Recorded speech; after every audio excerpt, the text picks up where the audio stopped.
What's up, Headless Horde? Welcome back to the channel. In today's video, I want to discuss the history of Luke Skywalker's call sign and his X-Wing fighter. The X-Wing he pilots is Red 5, and this is the call sign of the 5th member of the Rebellion's Red Squadron flight team. Before Luke Skywalker took ownership of the call sign during the Battle of Yavin in A New Hope, Red 5 belonged to a rebel pilot by the name of Pedrin Gall, who took part in the Battle of Scarif, where the Rebel Alliance fought to retrieve the secret plans to the first Death Star.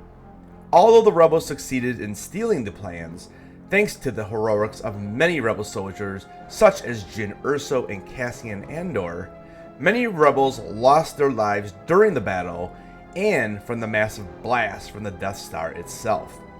Among the casualties were Erso, Andor, and Pedrin Gall.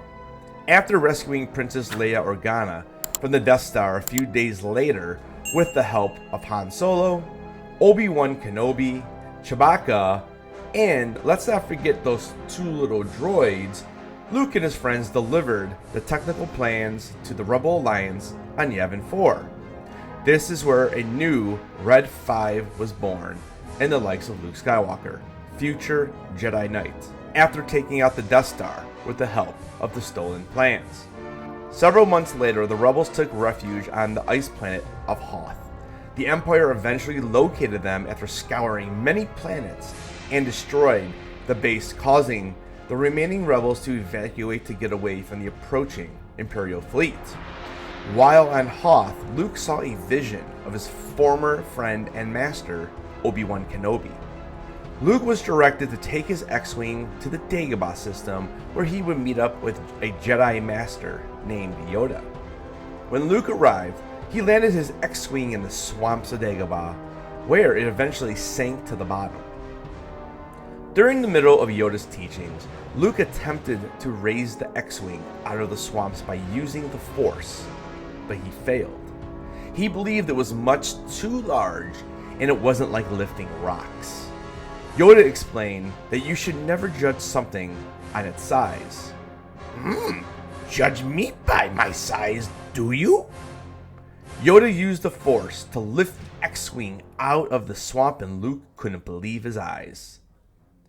Later in his training, Luke sees a vision of his friends in trouble on a mining facility located on Bespin, and decides he needs to leave Dagobah and his training to help his friends.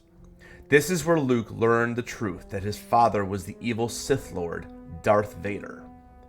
In his lightsaber duel with Vader, he lost his right hand and lightsaber and was rescued by Lando, Leia, and Chewie as they pulled him aboard the Millennium Falcon.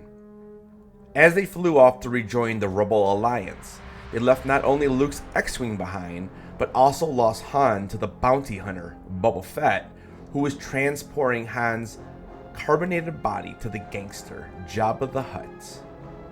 Luke orchestrated a rescue plan to save Han on his home world of Tatooine.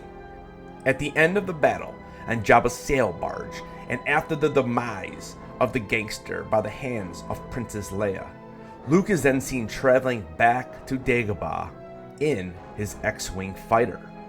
This asks the question of how did Luke get his X-Wing back if he left it back on Cloud City. In the Marvel comic book, Star Wars issue number 4, before Luke and his friends were on their way to save Han from Jabba the Hutt, Luke went on a mission to search for his missing lightsaber back on the planet of Bespin. He quickly abandoned this mission in order to save Lando and Leia after they were captured by Imperial forces on Cloud City. Leia was actually encased in carbonite, but luckily Lando, Luke, and Lobot were able to track her down before she was shipped off. Luke was able to awaken the Force and unfreeze her from the carbonite, and they were all able to escape aboard a stolen Imperial shuttle. Although the search for his blue lightsaber was a failure, Luke did reclaim his X-Wing instead of traveling with his friends. So there you have it. Luke will continue to fly his X-Wing in several battles including saving Din Djarin, Grogu, Bo-Katan, and Cara Dune from the dozens of Dark Troopers.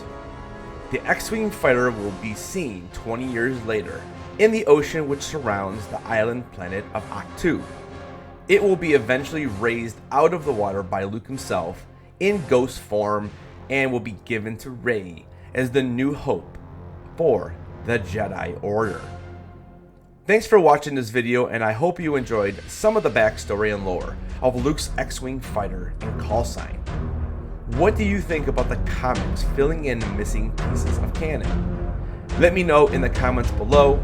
Remember to keep those heads on, and I'll see you guys in the next video.